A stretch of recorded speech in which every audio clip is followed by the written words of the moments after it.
Russian President Vladimir Putin signed a decree broadening the scope of when Moscow can use nuclear weapons in a clear message to the West and Ukraine.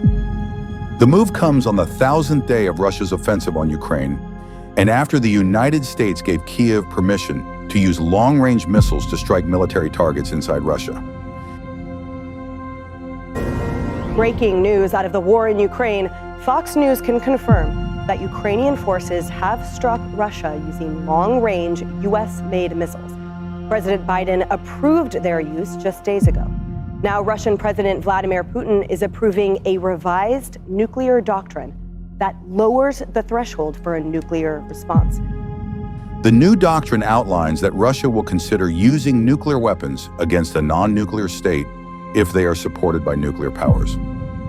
The doctrine's key points are as follows: increased reliance on nuclear weapons for coercion in the Ukraine war, expanded nuclear use conditions to deter Western aid and divide European allies, the willingness to escalate by specifying conditions for nuclear weapon use, and the emphasis on nuclear deterrence for ensuring Russia's sovereignty and territorial integrity.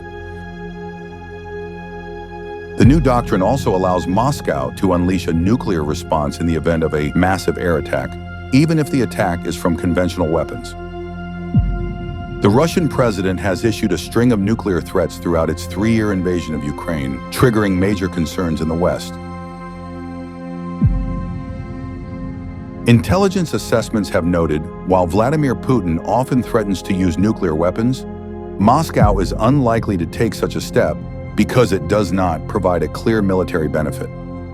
Whether or not Moscow will actually follow through with these ongoing nuclear warnings is still unknown. But intelligence officials describe the nuclear option as a last resort, and that Putin would resort to other means of reprisal first, such as sabotage and cyber attacks. Meanwhile, Russia has also begun the mass production of mobile nuclear bomb shelters that can protect against a variety of threats, including shock waves and radiation from a nuclear blast.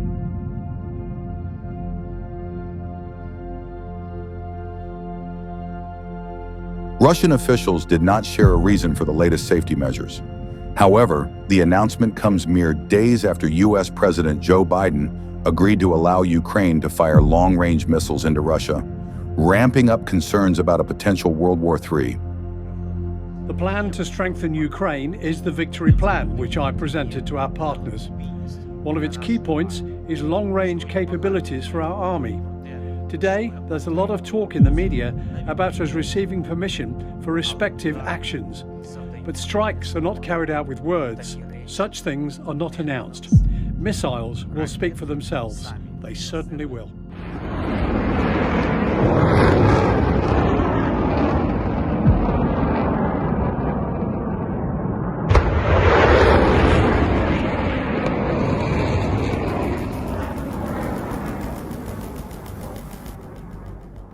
Upon entry, Russia's mobile nuclear shelters offer a secure haven for 48 hours.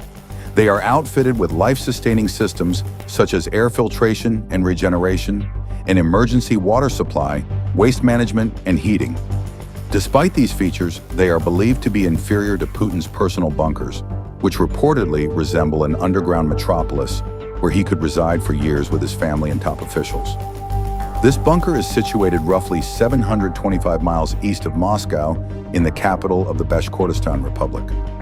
It's rumored that Putin's own estates include several subterranean bunkers, providing him with the utmost security.